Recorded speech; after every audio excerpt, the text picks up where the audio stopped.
Welcome back to the Ghosted podcast. I am really looking forward to today's episode. It's a topic that we have not really gotten to cover, which I know in 130 plus episodes you think, okay, we've talked about everything, but there are unlimited things we can talk about when it comes to dating, matchmaking, relationships. So don't worry, we'll be here when it's episode 400 and whatever.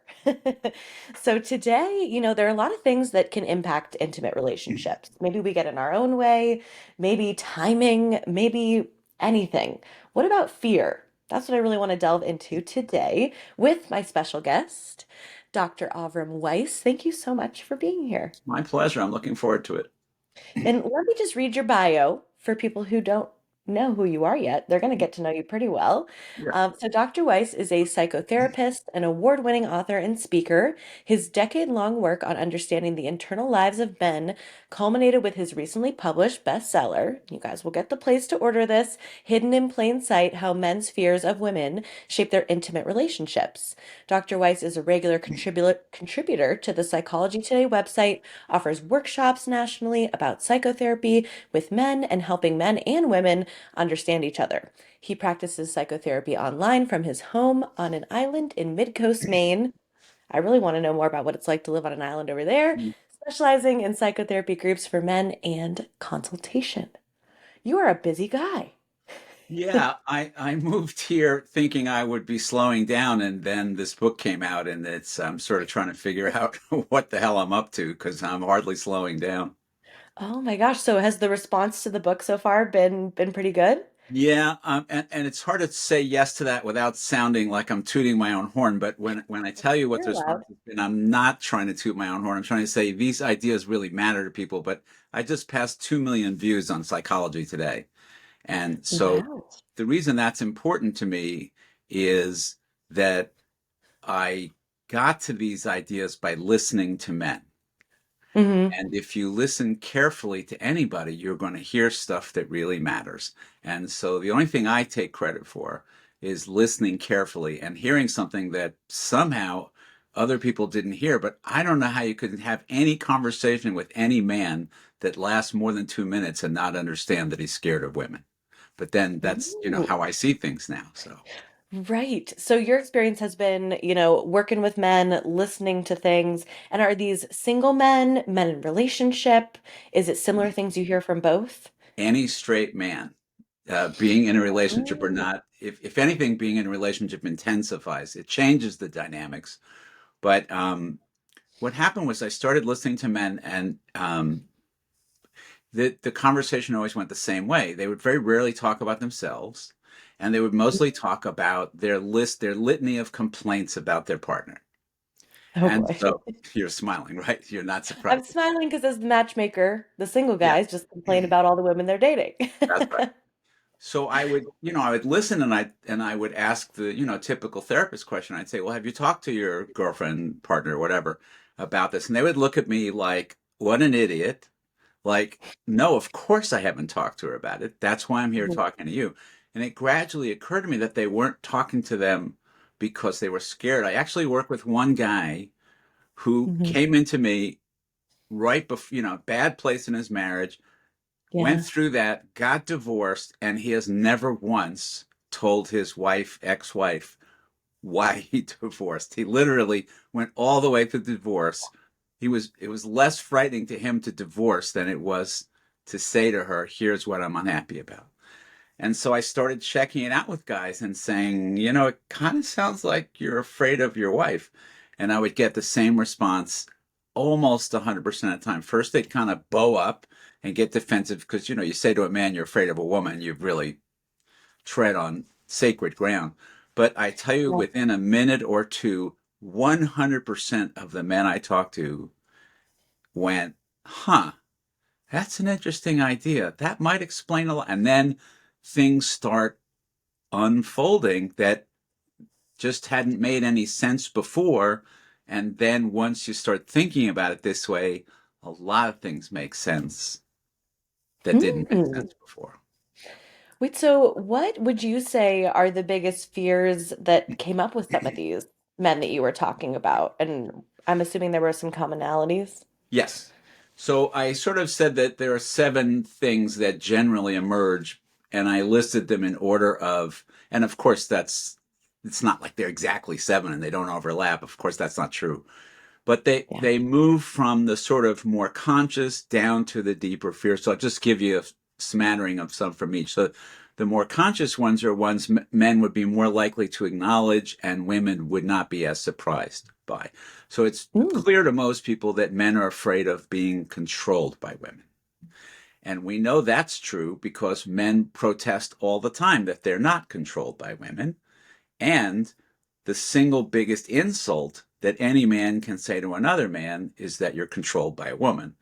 So the my first title for the book, which the publisher wouldn't go for, I wanted to call the book Pussy Whipped because it's a fascinating term if you it's think about it. catchy. Well, like what the hell does that mean? So Yeah. if you sort of drill down a little bit, you realize that one man is saying to another, not only are you controlled by a woman, you are controlled by your need for a woman, Hmm. which Yeah. is a fascinating idea. So that's up here at the top. We come down a little bit and we get to, let's say, we talk about men's fears of emotion in women.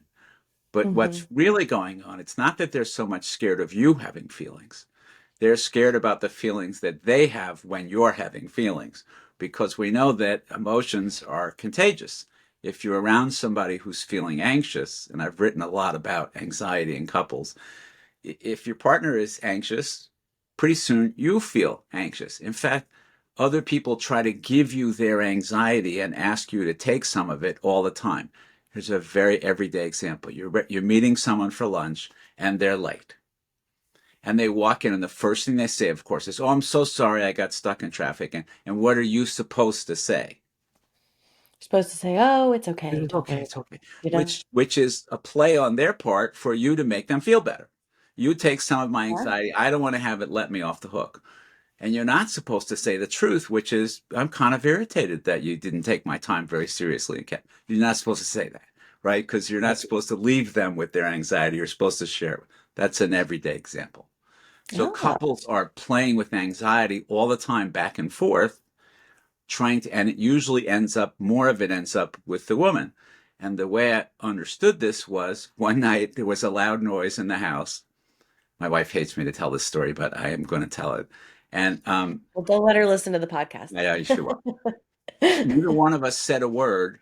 I got up and put on my slippers and went downstairs to see what was going on. And then I came back to bed and I thought, that's fascinating. We have never talked about who will get up in the middle of the night. I knew it was my job to get up, and she knew it was my job. We didn't even talk about it. I started asking other couples. I couldn't find a single couple in which the woman was the one to get up in the middle of the night when something's. And it's fascinating to me that those gender roles are so enforced and so clearly understood. You don't have to talk Right. about them. You just know that the woman is going to feel more anxious about it, and it's the man's job to take care of her anxiety by getting up and going to see if something's happening. And you don't even need words. We all know it. Yeah, that is a really interesting one too, especially as, the quote unquote traditional gender roles, people say they're going away, not as common, but I think there is Maybe. still obviously in many, many Yeah. relationships, a lot of those things will always stick around. Right. So we like to think they're going away, but it's not so clear to me that. And I think we're just getting down to um, deeper levels of understanding how those, take place in relationship in ways. When you get through some of the who does the dishes stuff, you get down to the deeper stuff, like how do you manage anxiety in the family. Interesting. So, okay, so it sounds like one of the fears I'd love to ask you more about is the one you brought up of, men being controlled by women. Yes. And it is something like you talked about, the idea of the other title for your book, Yeah. or people always making jokes of like, oh, the ball and chain, or, That's there's right. always That's right. those kind of anecdotes. Yes. So, how do men overcome that fear, or how do you work with people to kind of guide them through that? There are at the risk of overgeneralizing, there are two ways this goes. Hmm. So most girls grow up playing with other girls, And what y'all play is you play games that involve relationships. You play house, doctor, school, and you're role playing relationship situations and practicing them. Plus, girls talk to each other and girls fight with each other and girls have this and girls have that. So girls come into mature adult relationships with a lot of experience in relationships. Men, not so much. We go out and play games of competition and aggression. So you're practicing learning how to be in relationships. We're practicing learning how to run the world, which we're good at, but not Mhm. so much experienced in relationships. So we come Interesting. into relationships. Men are accustomed to being in privileged positions and kind of being in charge in the world. You come into a relationship, an intimate relationship, and you're not only not in charge, you're really it's not a home game, it's an away game. And men have one of two responses. Sometimes they are just too scared and they dig in their heels and they have constant power struggles with their partner about who's in charge. Sounds Dishes, exhausting. money, whatever. The other group of men sort of realize that, yeah, they've got some catching up to do. And here's someone who loves them, who is invested in them learning more about intimacy and wants to teach them and has the security and the humility to learn. And that goes really well. And it goes well for women and it goes well for men because for a woman, it's a good investment. If you have a partner who wants to learn more about relationships, why wouldn't you want to teach it? And you're going to get the benefits of that. And for men who are um, hugely lonely, there's a lot being written today about men's loneliness. And often men have only one close relationship in their lives, and that's their partner. And so if they're not going to find a way to be vulnerable and open and close with her, then they're going to be living a very, very lonely life. And Yeah. that is life threatening. We know that loneliness is one of the highest risk factors for early mortality. So it's not just like you're unhappy, it's like you're going to die. Yeah, it's pretty wild too. And I was excited to kind of bring this up with you because I saw there was an article you wrote all about Yeah. men's Yeah. loneliness as well. Because it is really interesting, even when, I'm in the stage of just helping someone figure out, okay, what do you want? What are you looking for? Women will always mention something like, oh, I hope he has a good circle of friends. But it's never something that the men bring up of like, I hope she has a good circle of They friends. know she does. Exactly. And she knows he doesn't. So they're looking for the needle in the haystack. Yeah. hmm There is a hilarious video. If you Google SNL, Saturday Night Live Man Park, you will find a hilarious video. I've Seen seen it? it. It's the best. Yeah. So I'll tell for your listeners. So the woman is out working and she comes home and the guy's been home all day and he immediately barrages, how was your day? What do you think? This, driving her crazy. She's, oh my God, I'm taking you to the man park. So she, symbolically puts a leash on him and takes him down to the park and sends him off to play with other men. And the women are sitting on the benches. Oh, look how nicely they're playing, which is kind of how women think about men's other relationships, like they're pretty remedial and need a lot of help. Oh my God. I love that you brought up that clip. It is hilarious. Seriously, we should put it in the show notes so people can just I have can easy bring it up for access. you I don't know how Yeah, to share right. the screen on this, but yeah, it Yeah, if is you're watching funny. a YouTube video, keep this window open and then do SNL on the Right. other tab. So I don't know who wrote, but we know who wrote that skit. It was women wrote that skit, For you know? sure. Yeah. And, what about, men who I feel like as they get older, maybe when they're younger, they have a larger social circle, correct? That's kind of what I've seen of, in college and maybe a little bit after college, maybe In they have a college. larger social circle. Yes, it Yeah. drops Or off when does that start to precipitously. change? Yeah, Yeah. it really is after college that men start to struggle because in college, most people can have friends. First of all, you're living with however many other people. So all you have Yeah. to do is, go into the lounge and there's going to be somebody there. And men often struggle after college because they haven't really learned the skills to cultivate and develop relationships because it just sort of happened without having to do much. And so there is usually a kind of a veer after college where they get very involved in their work and sort of lose track of relationships other than looking for a partner. Mhm. But then it's like maybe there's also something standing in the way of them finding that intimate relationship and finding that partner, because maybe, like you said, coming back to the fear of women and not sure where to even begin. Do you Yeah. think that fear stops a lot of people from even beginning to date? You don't think that, well, I think it more often sabotages than stops people Mm, because the urge to connect with other human beings is pretty powerful. And so I think right. most people are out there at least trying. I don't think many people are so scared that they don't try. But this whole group that's been in the news lately, the incel group, which stands for involuntary celibate, these are the Yeah. people who are responsible for most of the mass shootings. So these are people who have just had disastrous experiences trying to date and are unbelievably angry at women and blaming them for their difficulty in being in a relationship. And so it can take a very frightening turn. Right.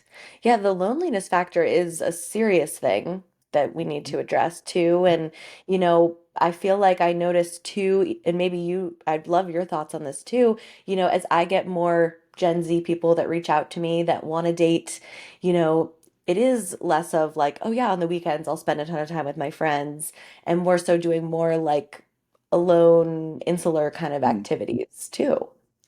You're probably more connected with that than I am. My children are even older than Gen Z at this point. Um, That's so I don't okay. know. Yeah, I don't know as much about what's going on, but I think that one thing that doesn't change is people's deep, deep longing to be connected with other human beings. Hmm. I think that is Yeah. timeless. Right. And that will never go away, I don't whether think so. it's No matter that would artificial be really intelligence or sad anything if else. it Yeah, I did. don't think we're gonna. Well, there was the whole thing at first about, when online dating first came off, people were really critical of it and saying, it's artificial and it's mechanical and this and that. But now it's routine and every day. Nobody thinks a thing about it. Right. I mean, I even think of as a matchmaker, people have been doing this for As long forever, as right, as long as right. When people and are it's still resistant, popular. when people say to me, I don't want to do online, I don't want to get a matchmaker, or, I want to do it naturally. I want to meet somebody on my own. I ask them, how many new friends have you made in the last 3 years? And the answer is usually none. I'm like, well, how is a partner going to magically appear when you don't meet anybody? Yeah, it is really interesting because people Yeah, are kind of obsessed with that organic right, meeting. And right. I'm like, organic could just be you hire a matchmaker, or maybe you are on a dating app for 20 minutes a day. Maybe that's your organic meeting. Yeah, well, I mean, I think most, more and more, we're all sort of moving in our own circles and even younger people don't meet so many new people. And so thinking that it's just going to just happen, I think is wishful thinking. Yeah. So I completely agree. Sometimes I'll sit at the co-working space I go to, and I'm like, we're all sitting in a room. We could all be talking to each other, but instead everyone's got their headphones in, typing away. I'm like, I Right. almost want there to be like a mandatory, like no Zoom Uh-huh. break where we Uh-huh. all have to speak to each other. Yeah, I just was on a call and somebody said that when he and his friends get together, they put all the phones in the middle of the room, on the middle of the table, and the Hmm. first person to pick up their phone has to buy a round for the table, which I thought was Oh, brilliant. I You know? like that idea. Yeah, I love that. yeah. I thought that was really good. Even just acknowledging, like, hey, there's this thing that could come between us, and let's not. Exactly. You know. So, okay, I want to bring it back to Sure. the men's fear of women for sure, because I know there's a lot more we can delve into on this topic. Well, You let me add know, one more to the list. Let me go to the deepest right, level. that's what I was thinking. Right. So one of the deepest fears that surprises many women because men hide it so well is men are absolutely terrified of being abandoned. And the way you know that's true, my data is when men and women break up, men get repartnered way quicker than women. So it's very clear Mm. who is more anxious about it and who needs it more. It's men. And it's because they understand I wish I had a dollar for every man who was getting ready to divorce and said, "Oh, it's going to be great. I'm going to do this. I'm going to do that." And then they get divorced and they're like, "Oh, I don't have any friends. Those were all her friends who were sort of, going along with me because their wives wanted the two of us to get along so that the couples could do things together. But actually, I don't know anybody and I'm terribly lonely." And so they start dating frenetically, because they have no friends. Oh, interesting. Yeah, I feel like I've seen that with, some of the divorced men who come to me too. Like they Yeah. are It's like ready a to go band. right away. Yeah. Yeah.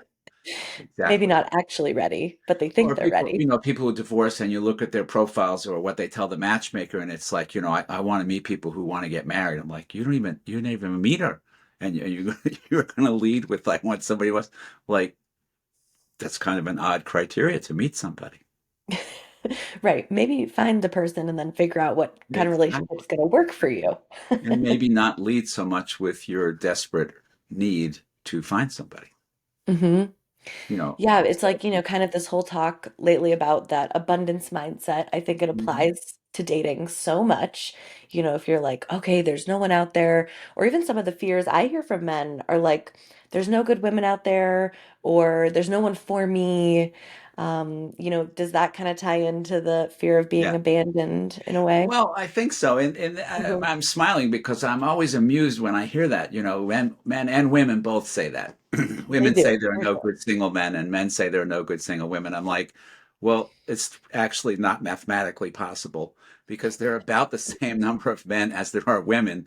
So if there are no single men, that means that some woman is hoarding 20 of them, and otherwise there's about 1 to 1. So there's, for every one of you, there's one of them, and so maybe it's just that you haven't met the person yet. I know. I try to remind people of that too. They don't Yeah. always want to believe me. Um, Well, they're scared. They're scared, they've met a few people that they didn't connect with, and they're scared that there isn't going to be anybody. And that's a really disturbing thought to think that, I mean, it's not a fun experience to be rejected. Nobody likes no. that. And every time you meet somebody, you're facing the fear of being rejected, that they might not like you. And most people might not, because I always tell people, imagine if everyone did. You wouldn't know what to do with all these people. Exactly. Well, that's exactly right. And I think the mistake that people make in dating is they start to think of it like high school, like it's a popularity contest. Like I want to get as many people as possible to like me. And as you say, what would you then what? What's your next move? Right. Are you going to have 20 wives? I mean, Right. Right. like, if that's legal where you live, go ahead. Right. You're just looking for one person, assuming you're not polyamorous. But you're just looking for Exactly. one person to like you, and it doesn't matter if the first 15 don't like you. hmm But it is hard to get past that. Sometimes I'll even tell some of my single guys, like, just approach people while you're out and about. Like, get used to that Absolutely. rejection and work out your rejection muscles. Yeah. And I think also take as much of the heat out of it as you can. So I always suggest to people, I actually just saw somebody this week who's been separated for a number of years and she's going out on her first date. Mm. And I said, I only have one thing to tell you: have fun. Don't examine him, don't quiz him, don't try to figure out anything. Just have a good time.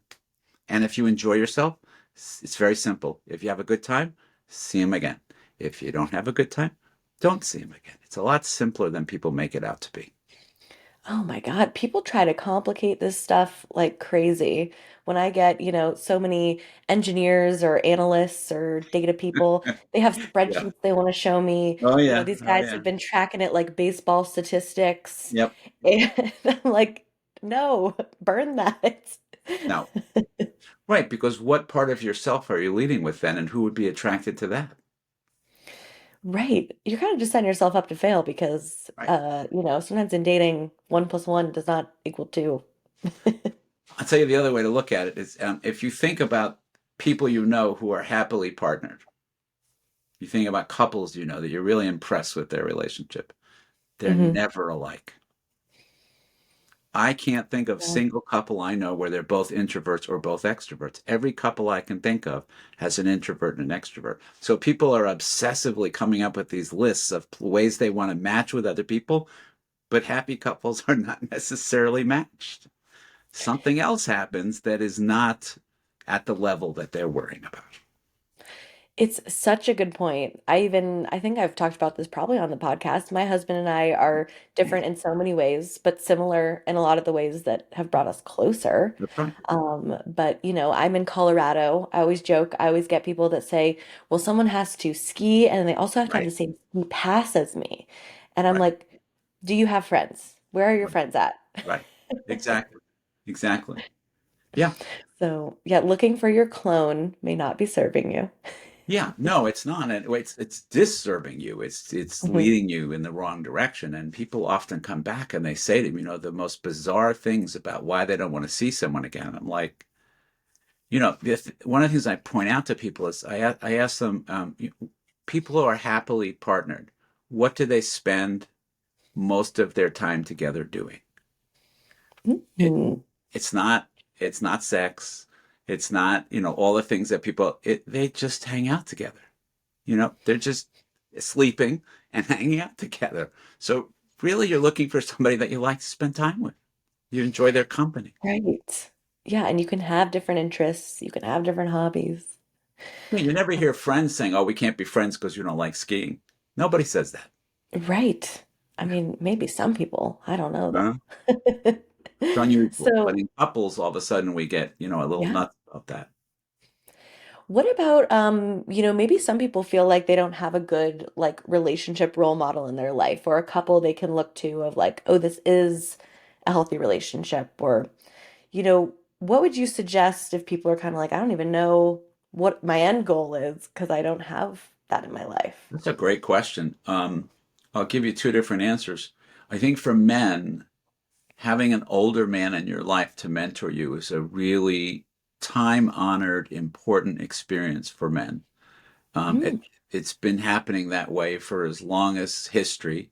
And I think for men in particular, having an older man to learn from is a really positive experience. And you know, you could find him at church, you could find him at work, you could find him in the neighborhood. I mean, a lot of places you could interact and find that guy.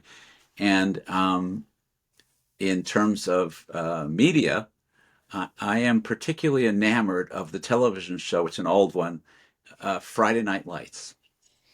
oh, such a good show. It's a wonderful show, and I think their marriage is the best depiction of a real marriage I have ever seen. They fight, Oh. they are jerks to each other, they apologize, they make up, they have periods where they don't like each other so much, they disagree, but there is a very clear respect and attachment between them. They have disagreements about parenting, but I think so if you don't have anybody in your life, I would watch The Marriage in Friday Night Lights. Oh my God. And such a good show. Good use of your time. So, I think so. Yeah. And also, it's also in that show. Also, there's a lot of older men mentoring younger men. And I think those are some of the most remarkable relationships, troubled kids really resisting, but then allowing themselves to sort of surrender into a mentoring relationship and how much it transforms their lives.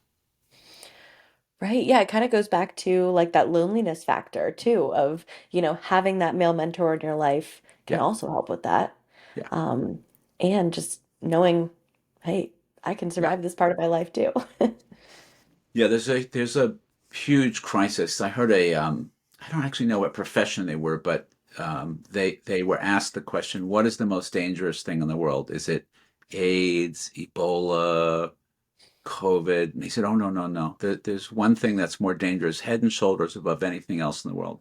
Males aged 19 to 24 create more death and destruction than any of those diseases.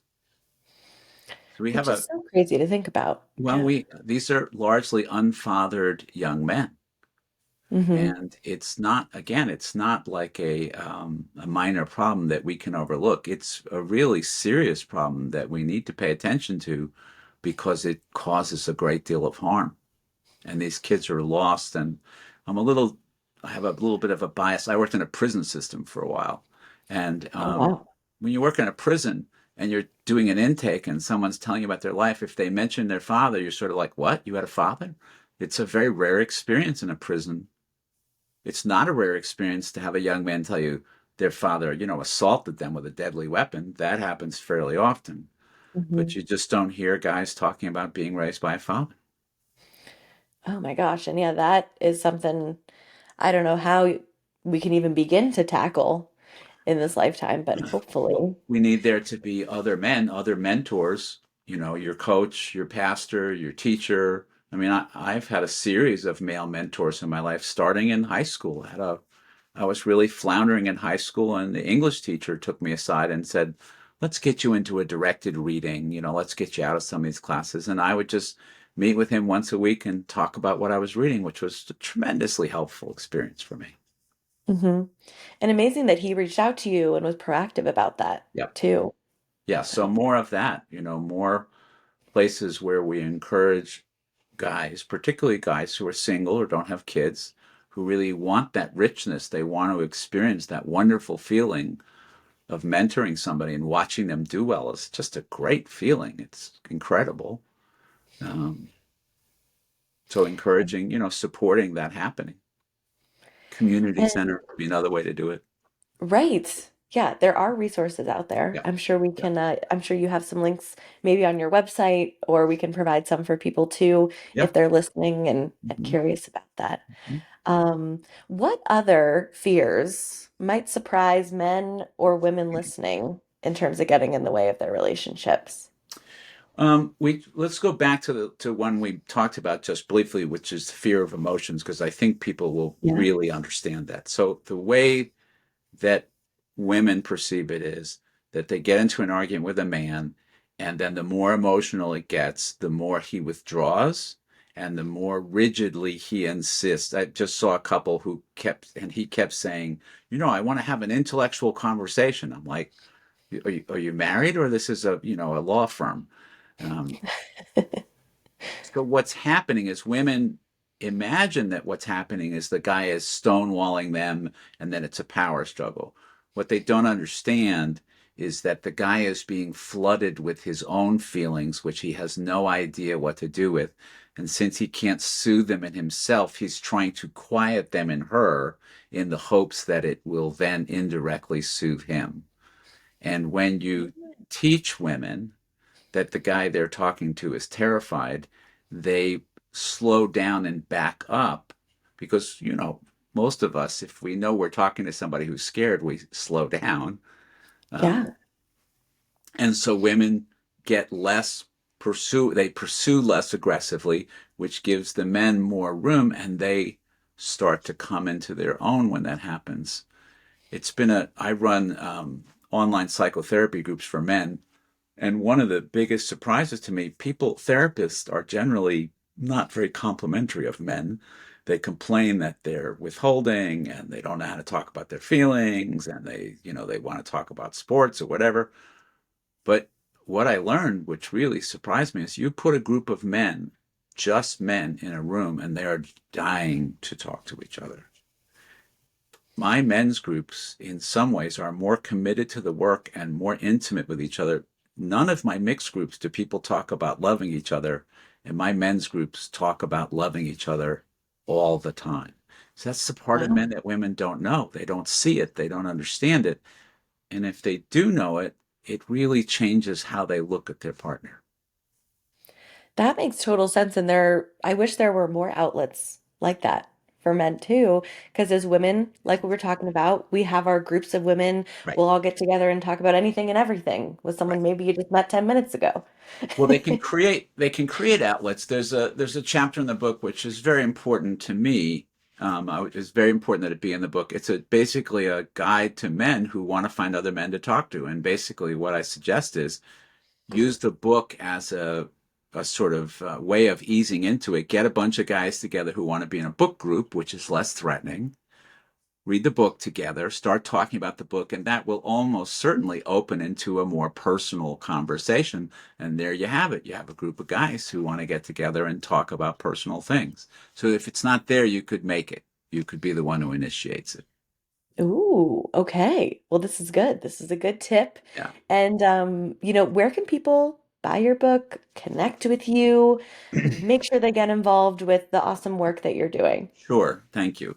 the simplest way to do it is to go to my website, which is Avrum Weiss, PhD, AvrumWeiss.com. And you can, there's a place there to sign on to my, well, you can buy the book there, but you can also sign on to my mailing list, and I will send you all the articles I write and a free ebook about relationships. And so you'll get regular information about relationships. And then I'm doing workshops these days around the country with men and women, trying to help them understand each other better. And so if that's something you're interested in, you can get in touch with me, and whatever organization you belong to might be interested in sponsoring a workshop. So that's another way you could do it. Oh, very cool. And are these virtually, in person? Both, Okay, both. awesome. So resources for everybody. Yeah, it's less expensive to do it virtually, but some people prefer, to sit in a room together. Yeah. And I think it's easier in some ways to sit in a room together. I think when you're trying to talk about difficult things, there are some advantages to sitting in the room together. Oh, totally. It's like therapy over Zoom is good, but not the same as, Yeah, yeah, you know, when you're face to face. And I always like to end these episodes with, I know we've had so many cool things that you've brought up to our listeners, and I'm excited for them to learn more from you. Is there any other advice you would want the singles who listen to the Ghosted podcast to know before we say goodbye? I would say to single people that finding a partner is not a job. And if you treat it like a job, it will be a miserable job. And it really goes better when you concentrate on having a good life and having a wide range of close relationships. And dating is one of the enjoyable things you do rather than the Mhm. focus of your life. Oh, such good advice. Thanks. Thank you so, so much for coming on the podcast, being willing to share your wisdom. Sure. And I can't wait to finish the book. I'm not done with it yet. I'd So love to hear from you when you are. I'm happy to. Oh, that's one other thing. I do take pride. I answer every email I've ever gotten. I know I get frustrated because I amazing. email people and they don't respond back. But since I've been on the receiving end, if you email me with questions, I will answer. If you don't hear from me in 24 hours, it means I didn't get your email. I was gonna say you responded to my LinkedIn message so quick, and I was like, wow, this guy's great. It matters to me. I feel Yeah. like when people write to me, it's a risk. They're taking a chance and reaching out to talk. I mean, I get some amazing emails from people hmm being very personal and telling me a lot about themselves, and it feels just respectful to respond. Well, I definitely appreciate that about you because, when you're making it big time, when you make it even more big time, you're not going to forget about us little people. So, No, I don't. That's not. I don't want that to happen. So that's not going to happen. I don't. That would take all great. the pleasure out of it. That's what I enjoy about this is hmm meeting people and having meaningful conversations with them. Great. Well, thank you for having a meaningful conversation with me. I hope you have a wonderful day. And thank you Thank you. again for coming on the podcast. Thanks for having me on. I enjoyed talking.